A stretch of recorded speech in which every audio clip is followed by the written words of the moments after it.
तर hi hello friend, माझ्या YouTube चॅनलमध्ये तुमच्या सगळ्यांचं आहे स्वागत. तर श्री स्वामी समर्थ, मी कल्याणी. तर आज मी तुम्हाला दाखवते आहे की मी आज कुठं चालली होती की म्हणजे सांगतेच आहे मी डिरेक्टली की कुठं चालले ते. तर मी आता चाललेली आहे, मी फलटणमध्ये चालली आहे. तर हे लोकेशन आहे ना, बारामती फलटण रोडचं लोकेशन आहे हे. तर म्हटलं चला आता आपल्या यूट्यूब फॅमिलीला दाखवू आपण कुठं चाललोय कुठं नाही, नाही का.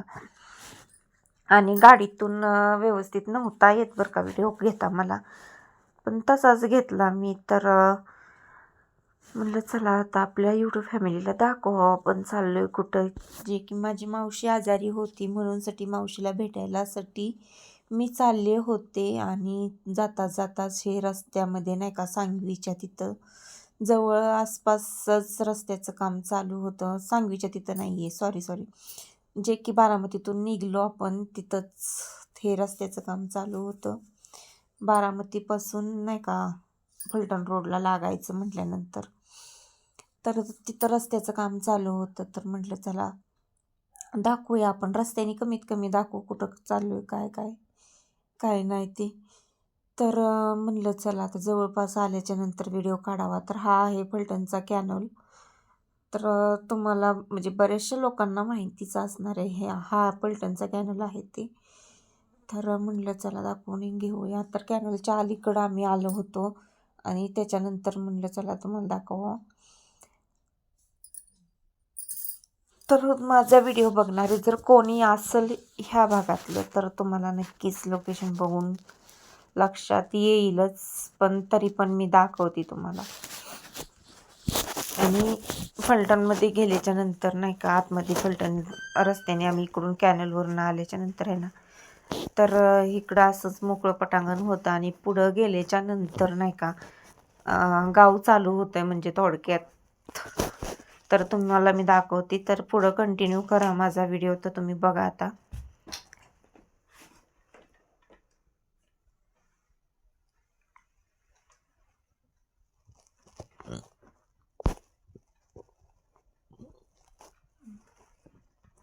तर हा आहे फलटणचा पेट्रोल पंप.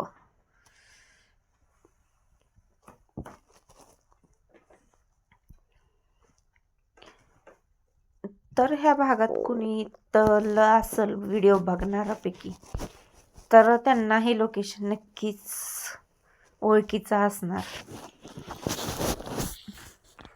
तर म्हणलं चला जसा येईल तसा तर मी दाखवण्याचा प्रयत्न करते, मी कुठं गेली कुठं नाही गेली नाही का. तर इथं आहे ट्रॅक्टरचं शोरूम.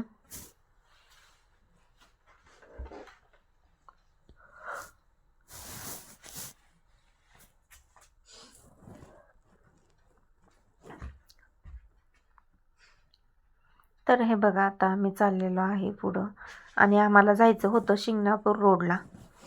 तर आम्ही आता ही चौक आहे, चौकातून नाही का त्या पुतळ्याच्या साईडनी जायचं शिंगणापूर रोडकडं. तर हे शिंगणापूर रोड आहे. आणि इथं एक मोठं कॉलेज आहे, पण कोणतं कॉलेज आहे मला पण नाही माहिती बरं का, नाव माहीत नाही मला त्या कॉलेजचं. तर इथं खूप मोठं कॉलेज आहे. आणि इथून आम्ही शिंगणापूर रोडला गेल्याच्या नंतर आम्हाला हॉस्पिटल हुडकायचं होतं आणखी तिथं जाऊन. तर आम्ही हुडकतच हॉस्पिटल गेलेलो आहे. तर तुम्हाला दाखवते मी हॉस्पिटल कुठं आहे काय आहे ते.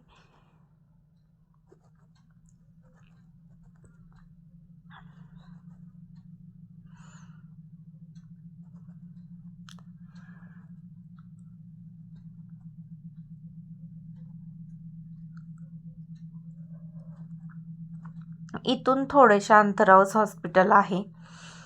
तर चला मी दाखवते तुम्हाला. तर आणि पहिल्यांदाच त्या म्हणजे हॉस्पिटलमध्ये जाणार होतो, तर तिथलं आम्हाला फडेबाईचं हॉस्पिटल ते पण माहीत आहे, लहान मुलांचं नाही का ते. जे की मला म्हणजे फलटण जवळचीच आहे मी, त्याच्यामुळं मला आहेत ह्या गोष्टी काही माहिती. आणि माझी मुलं झाली त्यावेळेस आम्हाला त्याच हॉस्पिटलमध्ये जावं लागत होतं बाळांना घेऊन. फडे हॉस्पिटल म्हणून आहे. म्हणजे त्या फडे मॅडम होत्या ना, त्या लहान मुलांवरल्या होत्या. मग त्याच्यामुळं मला तिकडं लहान मुलाला घेऊन जावंच लागायचं. आणि जसं माझं की डिलिव्हरी वगैरे ते फलटणमध्येच सगळं झालेलं आहे. महिंद्रा गांधी डॉक्टरांचं नाव आहे त्या महिंद्रा गांधी हॉस्पिटलमध्ये. तर माझ्या दोन्ही डिलिव्हऱ्या तिथंच झालेल्या आहेत महिंद्रा गांधी हॉस्पिटलमध्येच. त्याच्यामुळं बऱ्यापैकी फलटणचं माहिती झालं. ह्याच्या अगोदर मला फलटणचं काहीच माहीत नव्हतं. आमचं जास्त येणं जाणं बारामती साईडलाच आहे, त्याच्यामुळं इकडं फलटणचा काही संबंध नव्हता. तर आत्ता आम्ही बघा इथं थांबणार आहे आणि इथं स्वीट होममध्ये खायला घ्यायचं आहे पेशंटसाठी.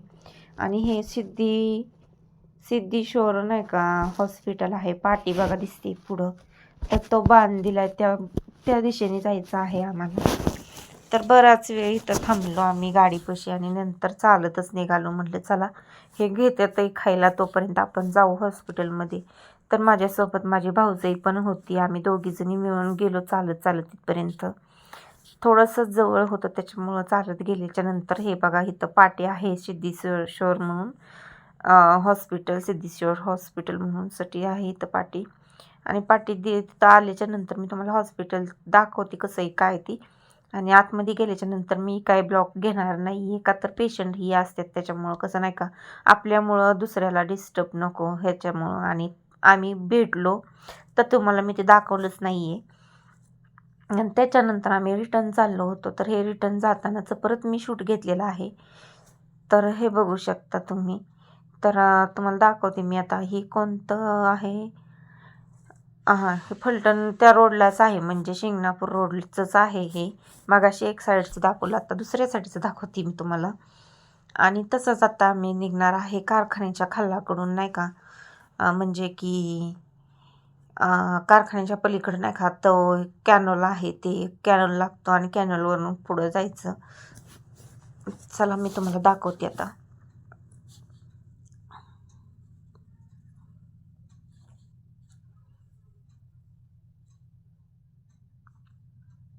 तर इथं आहे मूळचंद नील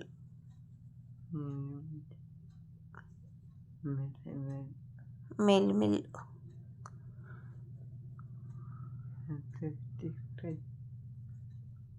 तर हे तुम्ही फलटणमधून जर माझा व्हिडिओ कोणी बघत असाल तर तुम्हाला नक्कीच हे बघूनच तुमच्या लक्षात येणार आहे की हे कुठलं लोकेशन आहे काय ते नाही का. तर आत्ता आम्ही असं चाललो होतो रस्त्याने. आणि रस्त्याने जाताना आहे ना आम्ही तिथं कारखान्याच्या तिथं नेमकंच गेल्याच्या नंतर आम्हाला इतकं मस्त फुलांची झाडं वगैरे खूप छान दिसली. के पेढा पण आहे इथं, म्हणजे सगळ्या गोष्टी इथं आहेत फलटणमध्ये. पण फलटणमध्ये एवढं कम्फर्टेबल वाटतच नाही आहे आम्हाला गेल्याच्या नंतर. काय माहिती कामांसाठी तर आम्हाला सवयच नाही इकडली, त्याच्यामुळं जास्त काही एवढं वाटत नाही फलटणचं. बारामती मोठं शहर वाटतं, मोठी सिटी वाटती. आणि बारामतीत खूप सारी सुधारणा झालेली आहे, तशी फलटणमध्ये एवढी सुधारणा झालेली नाही. तर आता आम्ही चाललो आहे बघा, कॅनल लागलंच आता आम्हाला, जवळच आहे कॅनल हो काहीतच. तर कॅनलला पाणी पण खूप आहे, गच्च भरलाय कॅनल.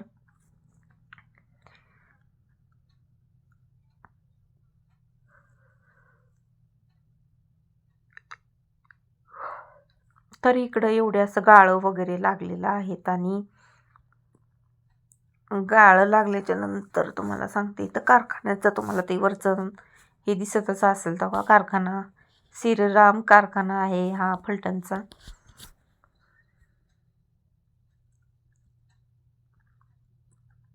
तर इथं थांबलो होतो आम्ही वाढं विचारण्यासाठी नाही का. म्हणजे आम्हाला नव्हतं घ्यायचं, पण माझा भाऊ होता बरोबर, त्यांनी विचारलं केवढ्याला काय कसं आहे ती. तर तिथं होतं 8 रुपयाला भेळा. आणि 8 रुपयाचा एक भेळा घालून किती म्हणजे वाढं किती घालायचं म्हटल्यानंतर किती लागेल. तर हे बघू शकता कारखाना चालूच आहे, दूर दिसतच असेल तुम्हाला ते कारखान्याच्या इथून. आणि इथं एवढी खूप छान झाडं होती का नाही, मला तर झाडं बघून आहे ना अक्षरशः असं वाटायचं केव्हा उतरतील केव्हा झाडं घेते मी. मला झाडं खूप आवडतात त्याच्यामुळं.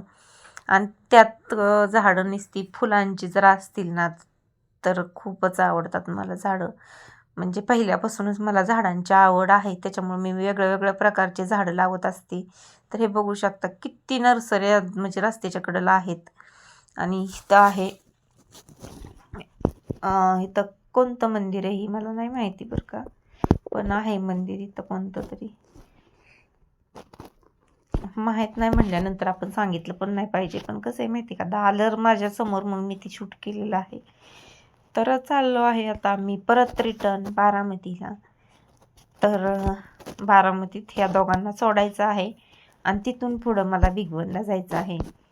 तर आम्ही येताना दोघं चालू होतो तिकडून, आणि इथं आल्यानंतर हे दोघं आणि भावाचा एक मुलगा घेतला होता बरोबर. तर हे बघा, या कारखान्याला असा ऊस वाहत्यात बैलगाड्या.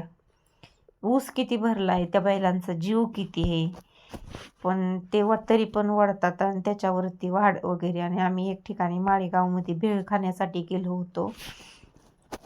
तर इथं हा मुलगा बघून आहे ना मला खूप वाईट वाटलं. त्या मुलाला दोन्हीही डोळ्यांनी म्हणजे दिसतच नव्हतं, त्याचं डोळं असं उघडतच नव्हतं, म्हणजे त्याचं डोळं जलमताच ते पॅक होतं. पण ते अक्षरशः आहे ना, भेळ खाण्यासाठी तिथं आल्याच्या नंतर मला खूप वाईट वाटलं त्याचं. मग त्याच्यासोबत ते लहान मुलगा आहे, त्याला मी विचारलं की त्याला दिसत नाही का रे बाळा, तर तो म्हणला हां नाही दिसत आहे त्याला. मला खरं तर अक्षरशः इतकं वाईट वाटलं, अशी म्हणजे नाही का एक तरी डोळा पाहिजे होता का नाही त्याला. आणि हा आहे भावाचा मुलगा, आणि ह्याला पाहिजे होती आईस्क्रीम, थंडीचे दिवस आणि त्याला आईस्क्रीम पाहिजे होती. तर आम्ही काय त्याला आईस्क्रीम दिलीच नाही, त्याला चॉकलेट दिली आईस्क्रीमवरची, आणि ही खाल्ली होती आम्ही भेळ. तर इथली ही माळेगावमधली भेळ आहे फेमस, कारखान्याच्याच ह्याच्यातला एरियामध्ये, माळेगाव कारखान्याच्या एरियामध्येच आहे हा भेळीचं गाड, म्हणजे दुकान म्हणण्यापेक्षा हॉटेल. काय होतं माहिती का, मला असं शब्द सुचत नाहीत काय बोलून काय नाही. तर इथं चाललं होतं बघण्याचा कार्यक्रम नाही का, हे कशी भेळ तयार करतात, कशी काय करतात. तर इथं छोटंसं होतं म्हणजे त्यांचं तो म्हणजे हॉटेल, आणि त्याच्या शेजारीच होतं ते होतं तुळजाभवानी मंदिर. तर आम्ही तिथं पाया पडायला गेलो. मग म्हणलं चला, हाय तिथं भेळ खायला आलतो म्हटल्यानंतर म्हणलं चला तिथं जाऊन पाया तर पडून घ्यावं म्हणूनसाठी गेलो. आणि तुम्हाला दाखवते मंदिरात देवी किती छान आहे. आणि तिथं जाऊन मग दर्शन वगैरे घेतलं आम्ही. कसं असतं माहिती का, आपण म्हणतो आपली इथली नाही ती देवी, पण सगळ्यांना तर तेच देवी असते, प्रत्येक ठिकाणची देवी म्हणजे एकच असते. असं काय नसतं तुमची आमची वेगळी काय असतं तेव्हा, काय नसताच. तर माझा व्हिडिओ तुम्हाला कसा वाटतो ते नक्की मला कमेंट करून सांगा. आवडलाच तर लाईक, कमेंट आणि सबस्क्राईब करायला विसरू नका. तर बाय, भेटूया नेक्स्ट